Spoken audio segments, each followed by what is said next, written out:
So with Antifa, I've been putting some tweets up about this today. So I'll just read that one you've got on the screen now, which says, Antifa was set up by the Communist Party of Germany in 1932, which was partially controlled by Stalin's influence.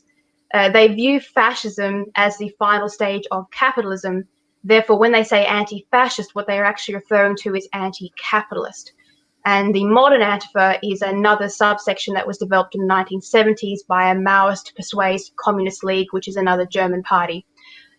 And there's other versions of Antifa, but they are all far left communist groups with various ideologies, but they center around that.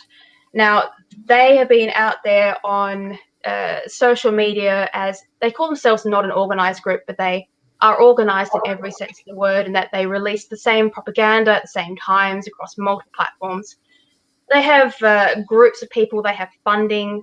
It's interesting to note that a lot of their funding projects are also linked to Extinction Rebellion, who operate in much the same way. So they put out posters like, I don't know if you can see it, but this is One Night Riot with Molotov cocktails. And this is for the current protests. Things like kill all police, burn the city down, death to America. I put together a resource that people can find on my Twitter, which is a selection of various Antifa tweets encouraging racial violence, the destruction of private property, businesses. And you see they call themselves comrades. They use the Leninist quotes.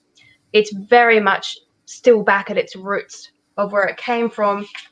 But when we're talking about the protests that are violent over in America today, we all agree on the basic foundation of the police brutality, is wrong, and if there are laws that need to be changed, change the law. But the protests that have turned violent appear to be directionless. Well, I dug up some of their demands that are going around, which you can see on the website. I'll read a few to you. The demands of the current violent protesters are free healthcare for all, no work, no paying of any debt, free all prisoners, including violent prisoners, homes for everybody, including using unoccupied homes belonging to other people and giving them to anybody who wants them. And yeah, just basically continuing of destruction of capitalism, burn it all, everything. So those are the demands that are being pushed through the violent protests. And obviously, nobody can meet those demands. So the violent portion of the protests are making demands that are absolutely impossible for any government to move toward, which means the protests have no end. It just creates general anarchy and violence, which is pretty much step one if you want to start a little revolution, which is what Antifa has been trying to do with every civil unrest from decades and decades and decades. So I don't know how many people are familiar with Antifa, but it's just scrolling through the site. That riot signs, things like Vote 2020, burn the mother effer down. That's the kind of rhetoric. It's very violent and horrible. I suggest everyone go and have a look and actually read what it is they are printing to understand what the movement really is. It's not about Black Lives Matter. It is not about justice for anybody. It is a communist movement that has taken hostage an important civil thing to fight against and just completely taken it over.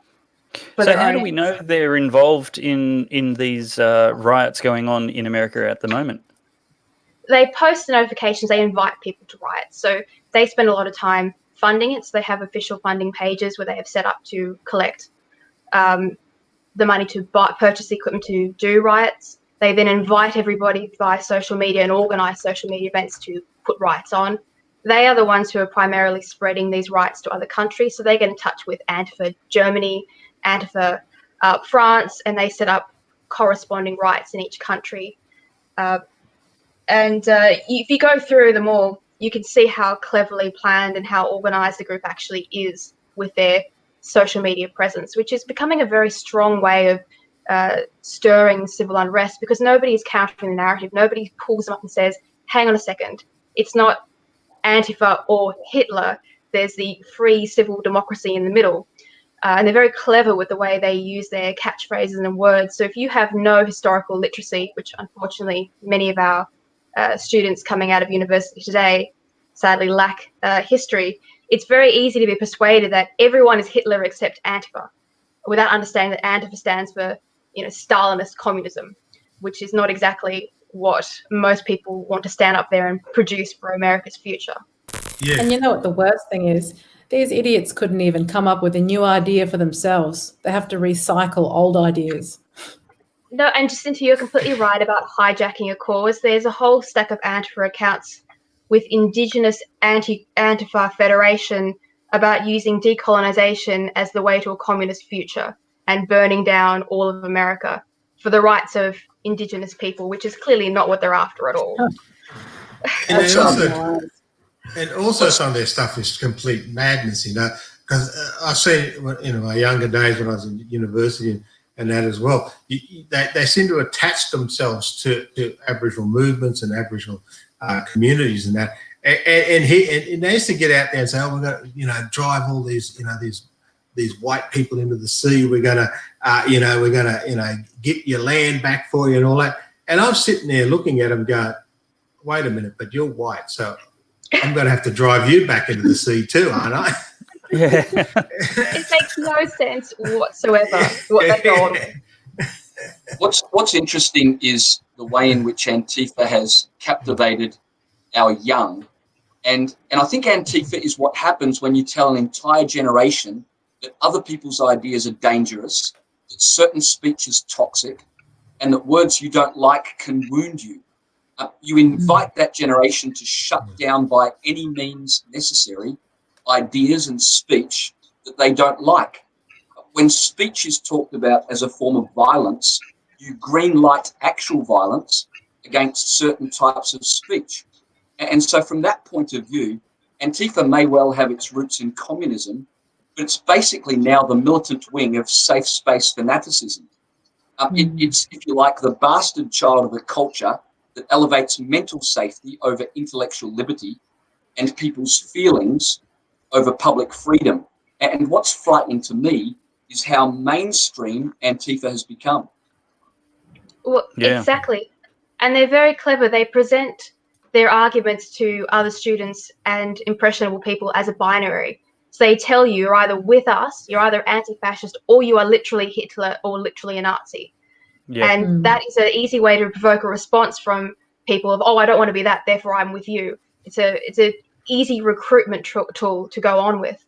And that's why it's important to try and use the free speech that we have to counter the narrative, to educate other people that actually you can reply with the third point, which is, "No, I'm not communist. I'm not Hitler. I am democratic, free, capitalist society. We can have peace. We don't have to have your two particular options."